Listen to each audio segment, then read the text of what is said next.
Hey guys, Kishkindha കാണ്ഡം ആസിഫ് അലി നായകനായിട്ട് വന്നിട്ടുള്ള പുതിയ സിനിമ കണ്ട്. അപ്പോൾ ഇതിനെക്കുറിച്ചുള്ള റിവ്യൂ നിങ്ങൾ എന്തായാലും ഒരുപാട് കേട്ടിട്ടുണ്ടാവും. അതിൻ്റെ റിവ്യൂ എന്തൊക്കെയാണുള്ളത് പറയാനുള്ളതും നിങ്ങൾക്ക് എന്തായാലും ഊഹിക്കാൻ പറ്റുന്നതാണ്. പക്ഷേ എന്നാലും എൻ്റെ പെർസ്പെക്റ്റീവിൽ എനിക്ക് തോന്നിയിട്ടുള്ള കാര്യങ്ങൾ ഷെയർ ചെയ്യാൻ വേണ്ടി ഞാൻ ചെയ്യുന്നതേ ഉള്ളൂ. സിനിമ കണ്ടു ഗൈസ്, സിനിമ കണ്ടു. കിഷ്കിന്ത കാണ്ഡം ആസിഫ് അലി, വിജയരാഘവൻ, അപർണ, ബാലമുരളി ഇവരൊക്കെ മെയിൻ ക്യാരക്ടേഴ്സായിട്ട് വന്നിട്ടുള്ള സിനിമയാണ്. ഫസ്റ്റ് തന്നെ ഒരു കാര്യം ഞാൻ പറയാം, നിങ്ങൾ രണ്ട് പേര് ഒന്ന് ഓർത്ത് വെച്ചോ. ഇതിൻ്റെ സംവിധായകനും അതുപോലെ തന്നെ റൈറ്ററും. സംവിധായകന്റെ പേര് ദിൻജിത്ത് അയ്യത്താർ, അതുപോലെ തന്നെ റൈറ്ററിന്റെ പേര് ബാഹുൽ രമേഷ്. നാളെ എന്തായാലും മലയാള ഇൻഡസ്ട്രിയിലെ രണ്ടുപേരുടെയും പേര് റിപ്പീറ്റ് ആയിട്ട് നിങ്ങൾ കേൾക്കുന്നുള്ളത് 100% ഉറപ്പാണ്. ആ രീതിയിലുള്ളൊരു സിനിമയാണ് ഇവർ ചെയ്തു വെച്ചിരിക്കുന്നത്, കിഷ്കിന്ത കാണ്ഡം. അപ്പോൾ അതുകൊണ്ട് ഞാൻ ഈ പേര് തുടക്കത്തിൽ തന്നെ പറഞ്ഞത്, ഈ രണ്ട് പേര് നിങ്ങൾ ഓർത്ത് വെച്ചോ. കാരണം ഇവർ ഇവിടെ തന്നെ ഉണ്ടാകും, മലയാള സിനിമയിൽ എന്തായാലും ഉണ്ടാവും. ആ രീതിയിൽ ഉള്ളൊരു സ്ക്രിപ്റ്റിനെ ആ ഒരു രീതിയിൽ മേക്ക് ചെയ്തെടുത്തിട്ട് ഇന്ന് ബോക്സ് ഓഫീസിൽ നിറഞ്ഞാടിക്കൊണ്ടിരിക്കുകയാണ് കിഷ്കിന്ത കാണ്ഡം. ഇപ്പോൾ സിനിമയെ കുറിച്ച് ഞാൻ പറയുന്നുണ്ടെങ്കിൽ ഇതിൻ്റെ ഫസ്റ്റ് ടോപ്പിക് എന്ന് പറയുന്നത് സ്ക്രിപ്റ്റാണ്. സ്ക്രിപ്റ്റ് എന്ന് പറഞ്ഞാൽ സ്ക്രിപ്റ്റാണ് ഇവിടുത്തെ ഹീറോ എന്ന് വെച്ചാൽ ബാക്കിയുള്ളൊരു ഹീറോ അല്ല എന്നുള്ളതല്ല.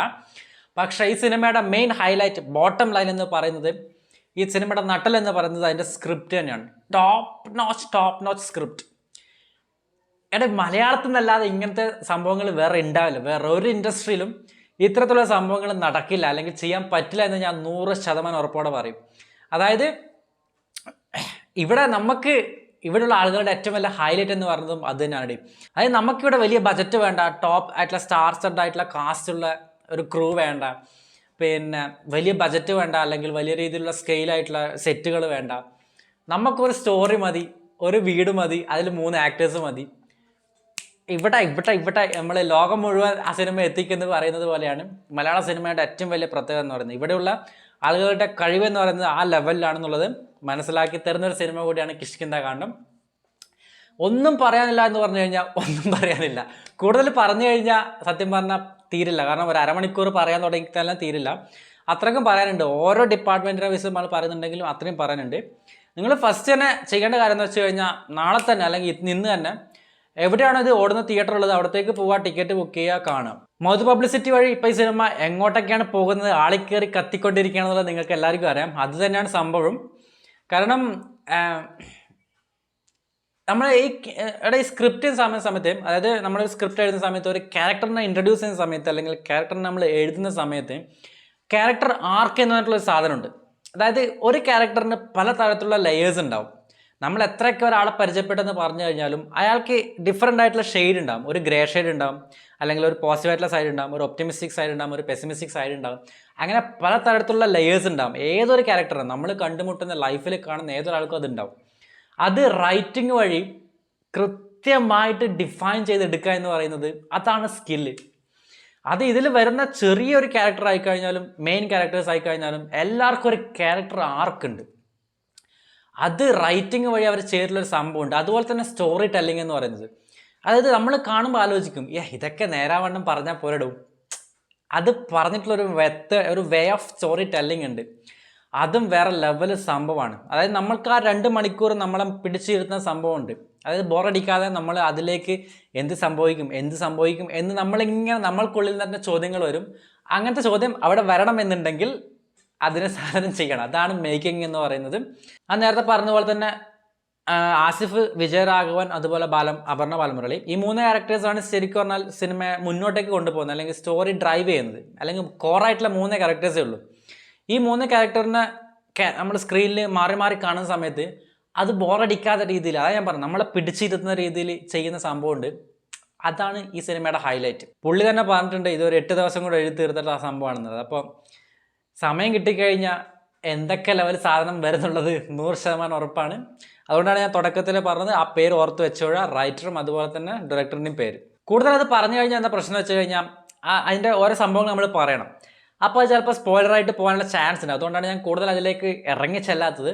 ഞാൻ നേരത്തെ പറഞ്ഞ പോലെ അത് ഓരോ ഡിപ്പാർട്ട്മെൻറ്റ് നമ്മൾ എടുത്ത് പറയുന്നുണ്ടെങ്കിൽ സത്യം പറഞ്ഞാൽ ഒരു അരമണിക്കൂർ വീഡിയോ പറയേണ്ടി വരും. അപ്പോൾ അങ്ങനെ ഞാൻ പറയുന്നില്ല, ജസ്റ്റ് ബേസിക് ആയിട്ടുള്ള കാര്യങ്ങൾ മാത്രം പറഞ്ഞുകൊണ്ട് പോകാം. വേണമെങ്കിൽ റിലീസൊക്കെ കുറച്ച് കഴിഞ്ഞതിന് ശേഷം നമുക്ക് ഇതിൻ്റെ ഒരു അനാലിസിസ് ചെയ്യാൻ പറ്റുന്നതാണ്. സ്റ്റോറി എന്താണെന്ന് വെച്ച് കഴിഞ്ഞാൽ അതിൽ ഡ്രാമയുണ്ട്, ഫാമിലി ഉണ്ട്, ഇമോഷൻ ഉണ്ട്, മിസ്റ്ററി ഉണ്ട്, ത്രില്ലർ ഉണ്ട്. അതൊക്കെ ബ്ലെൻഡ് ആയിട്ടുള്ളൊരു സംഭവമാണ് സ്റ്റോറി എന്ന് പറയുന്നത്. അത് എങ്ങനെയാണ് ചെയ്യാൻ പറ്റുന്നത്? അയ്യോ, രക്ഷയില്ല. എങ്ങനെ ചെയ്യണത്? ഇതൊക്കെയാണ് ശരിക്കും പാൻ ഇന്ത്യ എന്ന് പറയേണ്ടത്. നമ്മൾ സത്യം പറഞ്ഞാൽ കോണ്ടന്റ് വൈസ് ഞാൻ പറയുന്നത്. നിങ്ങൾക്ക് തിയേറ്ററിൽ പോയിട്ട് അർമാദിച്ച് അല്ലെങ്കിൽ കോമഡിയൊക്കെ കണ്ട് ചിരിച്ച് കണ്ട് അങ്ങനെ ഇരിക്കേണ്ട ഒരു സിനിമയല്ല ഇത്. അതിൻ്റെ ഒരു മൂഡുണ്ട്. ആ സിനിമ തുടങ്ങുമ്പോൾ തന്നെ നിങ്ങൾക്ക് മനസ്സിലാവും, തുടക്കത്തിൽ തന്നെ നിങ്ങൾക്ക് മനസ്സിലാവും എന്താണ് സിനിമയുടെ മൂഡ്, ആ പേസ് എന്നുള്ളത്. പക്ഷേ അത് സ്ലോ ആണെങ്കിലും ഫാസ്റ്റ് ആണെങ്കിലും എന്തൊക്കെയാണെങ്കിലും നമുക്ക് ബോറടിക്കില്ല എന്നുള്ളതാണ്.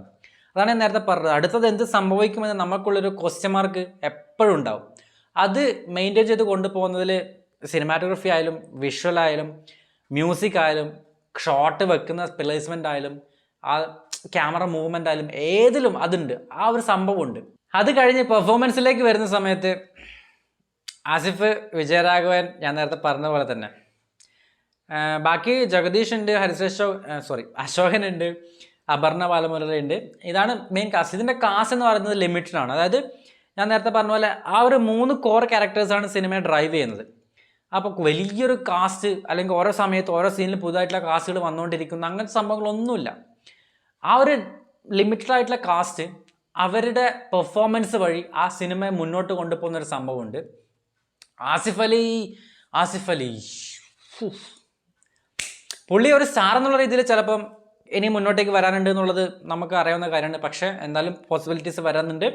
പക്ഷെ ഒരു ആക്ടർ എന്നുള്ള രീതിയിൽ പുള്ളിയുടെ ഒരു കാലിബർ നമ്മൾ കണ്ടിട്ടുണ്ടേ, മുന്നത്തെ സിനിമകളിൽ കണ്ടിട്ടുണ്ട്. പക്ഷെ ഇത് അതിനും മുകളിൽ അല്ലെങ്കിൽ അതിനപ്പുറത്തേക്കാണ്. ലാസ്റ്റത്തെ ഒരു 20 മിനിറ്റ്സിൽ ഒരു സീൻ അടുത്ത സീനിലേക്ക് പോകുന്ന സമയത്ത് ആ ഒരു മാറ്റം ഉണ്ട്, ഒരു ചേഞ്ച് ഉണ്ട്. അത് എങ്ങനെയാണ് പറ്റുന്നത് എന്നുള്ളത് എനിക്ക് കണ്ടിട്ട് മനസ്സിലായില്ല. കാരണം നമ്മൾ കാണില്ല, വേറൊരാളെ നമ്മൾ കാണില്ല. ആസിഫ് അലി എന്നുള്ള ഒരു ആക്ടറെ നമ്മൾ ഒരിക്കലും അവിടെ കാണില്ല, അല്ലെങ്കിൽ ആ പേഴ്സൺ ആസിഫ് അലി എന്നുള്ളൊരു പേഴ്സൺ നമ്മൾ അവിടെ കാണില്ല. ആ ഒരു ക്യാരക്ടറായിട്ട് പുള്ളി ഇങ്ങനെ ഒരു ഫ്ലോ ഉണ്ടാവും. നമ്മൾ പറയില്ല ഒരു സ്വാഗ്, ആ ഒരു ഫ്ലോ എന്ന് പറയും. സീൻ ബൈ സീൻ ആ ഒരു ഒരുപാട് ലെയർ ഇങ്ങനെ കാണിക്കും. അതാണ് ഞാൻ പറഞ്ഞത്, പുള്ളിയുടെ പെർഫോമൻസ് എന്ന് പറഞ്ഞാൽ കാലിബർ എന്ന് പറഞ്ഞു കഴിഞ്ഞാൽ വേറെ ലെവൽ കാലിബറാണ്. അപ്പോൾ അതിനുള്ളൊരു അവസരം കിട്ടിയപ്പോൾ പുള്ളി കയറി സ്കോർ ചെയ്തു. അത് നിങ്ങൾ കണ്ടു തന്നെ അറിയാം പുള്ളിയുടെ പെർഫോമൻസ്. അതുപോലെ കട്ടക്ക് കോമ്പറ്റീഷൻ കൊടുത്തിട്ടുണ്ട് വിജയരാഘവനും. എന്ന് പറഞ്ഞാൽ പുള്ളി നമുക്ക് എന്നുവെച്ചാൽ എന്താ പറയേണ്ടത് എനിക്കറിയില്ല. ആ ഒരു ക്യാരക്ടറിൻ്റെ ഒരു സംഭവമുണ്ട്. അത് എഴുതുന്ന സമയത്ത് ആ ക്യാരക്ടർ ഡെവലപ്പ് ചെയ്യുന്ന സമയത്ത് കൃത്യമായിട്ട് അത് മൈന്യൂട്ട് ഡീറ്റെയിൽസ്, ഓരോ കാര്യങ്ങൾ എങ്ങനെ ചെയ്യുന്നു, ഓരോ ആക്ടിവിറ്റീസ് എങ്ങനെ ചെയ്യുന്നു, ഓരോ ആക്ഷൻസും എന്ത് ഡിഫൈൻ ചെയ്യുന്നു എന്നുള്ളത് കൃത്യമായിട്ട് ചെയ്തു വെച്ചിട്ടുണ്ട്. അത് പുള്ളി അതിൻ്റെ മുകളിൽ പെർഫോം ചെയ്തിട്ടുണ്ട്. അതാണ് വേറെ സംഭവം. അതായത് ഞാൻ എവിടെ പോയിട്ടില്ലടേ, ഇവിടെ തന്നെ ഉണ്ട് എന്നുള്ളത് പുള്ളി വീണ്ടും കാണിച്ചിരിക്കുകയാണ്. ഈ ഇൻഡസ്ട്രിയിൽ ഞാൻ ഇവിടെ തന്നെ ഉണ്ട് എന്നുള്ളത് പുള്ളി സീല് വെച്ചിട്ട് ചെയ്ത് കാണിച്ചിരിക്കുകയാണ്. ലാസ്റ്റ് ഒരു 2 മിനിറ്റ്, സാർ എനിക്കൊരു 2 മിനിറ്റ് തരണം, ഈ സിനിമ വേറെ ലെവൽ ഞാനേക്ക് എത്തിക്കാമെന്ന് പറഞ്ഞ് ആക്ഷൻ പറയുന്നു, അടിക്കുന്നു, പോകുന്നു. ഇതാണ് സംഭവം. നമ്മൾ അവിടെ അറിയാണ്ട് കൈയടിച്ച് പോകും. ആ രീതിയിൽ പുള്ളി 2 മിനിറ്റ് കൊണ്ടൊരു സാധനം ചെയ്യുന്നുണ്ട്. പിന്നെ അപർണയുടെ കേസ് ആ ഒരു ക്യാരക്ടറിന് അധികം ചെയ്യാനില്ല, അതായത് പെർഫോം ചെയ്യാനുള്ളൊരു സ്പേസ് ഇല്ല. പക്ഷേ ആ കഥ മുന്നോട്ടേക്ക് നീങ്ങുന്നത് കഥ മുന്നോട്ടേക്ക് കൊണ്ടുപോകുന്ന ആ ഒരു ക്യാരക്ടറിൻ്റെ ഒരു സംഭവമാണ്. അപ്പോൾ അത് കൃത്യമായിട്ട് ചെയ്തിട്ടുണ്ട്. എന്താണോ കഥയ്ക്ക് ആവശ്യം, എന്താണോ ഓരോ ക്യാരക്ടറിന് വേണ്ട, ആ ക്യാരക്ടർ എന്താണോ അത് കൃത്യമായിട്ട് ചെയ്തിട്ടുണ്ടെന്നുള്ളതാണ്. ബാക്കി പെർഫോമൻസിൻ്റെ കേസിൽ എല്ലാവരും അതെ, അതിപ്പം വലുത് ചെറുതെന്നില്ല, വരുന്ന ഏതൊരു ആക്ടേഴ്സും കൃത്യമായിട്ടുള്ള ആ ഒരു മീറ്റർ പിടിച്ച് എന്താണോ ആ സിനിമയ്ക്ക് കൃത്യമായിട്ട് വേണ്ടതെന്നുള്ളത് കൃത്യമായിട്ട് മനസ്സിലാക്കിയിട്ട് കൊടുത്തിട്ടുണ്ട്. അതുപോലെ ഒപ്പം ഇറങ്ങിയിട്ടുള്ള ARM ആയാലും കൊണ്ടലായാലും എല്ലാം നല്ല സിനിമകൾ എന്നുള്ള അഭിപ്രായം നേരം മുന്നോട്ടേക്ക് പോകുന്നുണ്ട്. നല്ല സംഭവമാണ്, നല്ല കാര്യമാണ്. കാരണം മലയാള ഇൻഡസ്ട്രിക്ക് അത് നല്ല രീതിയിൽ വരുന്ന സംഭവം തന്നെയാണ്.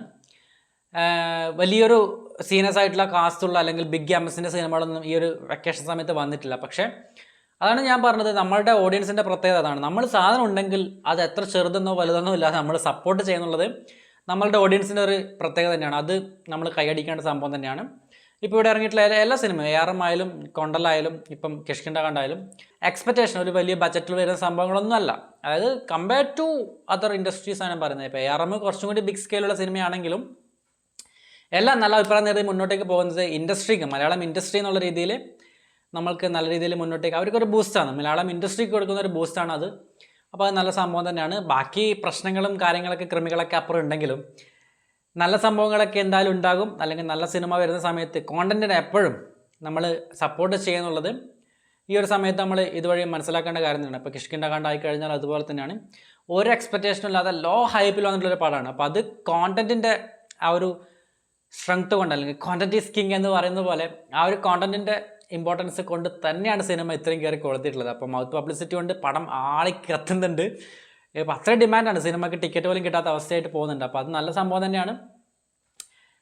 ഇത് സത്യം പറഞ്ഞാൽ ഇതൊക്കെ പാൻ ഇന്ത്യൻ ലെവലിൽ പോകേണ്ടതാണ്. ഇത് റീമേക്ക് ആയാലും ഡബായാലും എന്തൊക്കെ ചെയ്തിട്ടാണെങ്കിലും പുറത്തെത്തിക്കണം എന്നുള്ളത് 100% ഉറപ്പുള്ള. കാരണം നമുക്ക് നമ്മുടെ ലിമിറ്റേഷൻസിൽ നിന്നുകൊണ്ട് എന്തൊക്കെ ചെയ്യാം, ആ ചെയ്യുന്നത് എങ്ങനെ ബെസ്റ്റ് ആക്കാം എന്നുള്ളത് ഇവിടുത്തെ ആൾക്കാർക്ക് അറിയാം. എന്തായാലും നല്ല രീതിയിൽ എല്ലാ സിനിമകളും മുന്നോട്ടേക്ക് പോകുന്നുണ്ട്. ഇപ്പോൾ സിനിമ നിങ്ങൾ കണ്ടിട്ടുണ്ടെന്നുണ്ടെങ്കിൽ നിങ്ങളുടെ അഭിപ്രായങ്ങൾ എന്താണെന്നുള്ളത് കമൻറ്റ് ബോക്സിൽ അറിയിക്കുക.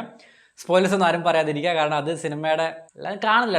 ആ ഒരു എഫേർട്ട് നമ്മൾ ഒരു വാല്യൂ കൊടുക്കാത്ത പോലെ ആയിപ്പോൾ. ഇപ്പോൾ ARMൻ്റെ കേസ് അങ്ങനെ ഒരു സിറ്റുവേഷൻ വന്നല്ലോ, വ്യാജപ്രതിപ്പ് പ്രചരിക്കുന്നുണ്ട്. അപ്പോൾ അത് പുള്ളി ടൊവിനോ ഒന്ന് അതിൽ റിപ്ലൈ കൊടുത്തത് എനിക്കിഷ്ടമായി. കാരണം പുള്ളി പറഞ്ഞതാണ്, നമ്മൾ കണ്ടാൻ തീരുമാനിച്ചാൽ മതിയല്ലോ. അതിനാണ് നമുക്ക് ഒരിക്കലും പൈറസിനെ ഒരിക്കലും സ്റ്റോപ്പ് ചെയ്യാൻ പറ്റില്ല. അത് നമ്മൾ എന്തൊക്കെ ആക്ഷൻസ് എടുത്തു കഴിഞ്ഞാലും അതിൻ്റെ റിയാക്ഷനായിട്ട് കൂടുതൽ ശക്തിയുടെ അത് പുറത്തേക്ക് വരും. അത് ഏത് സിനിമയായി കഴിഞ്ഞാലും വരും, ലീക്ക് പ്രിൻ്റ് ലീക്ക് ആവും. പക്ഷെ നമ്മൾക്കത് സപ്പോർട്ട് ചെയ്യാതിരിക്കാൻ നമുക്ക് ചെയ്യാൻ പറ്റുന്നതാണ് നമ്മളത് കാണാതിരിക്കുക. കാരണം തിയേറ്ററിന് വേണ്ടി ചെയ്യുന്ന സിനിമകൾ തിയേറ്ററിൽ തന്നെ പോയി കാണാം എന്നുള്ളത് ആ സിനിമ കാണുമ്പോൾ നമുക്ക് മനസ്സിലാവുക.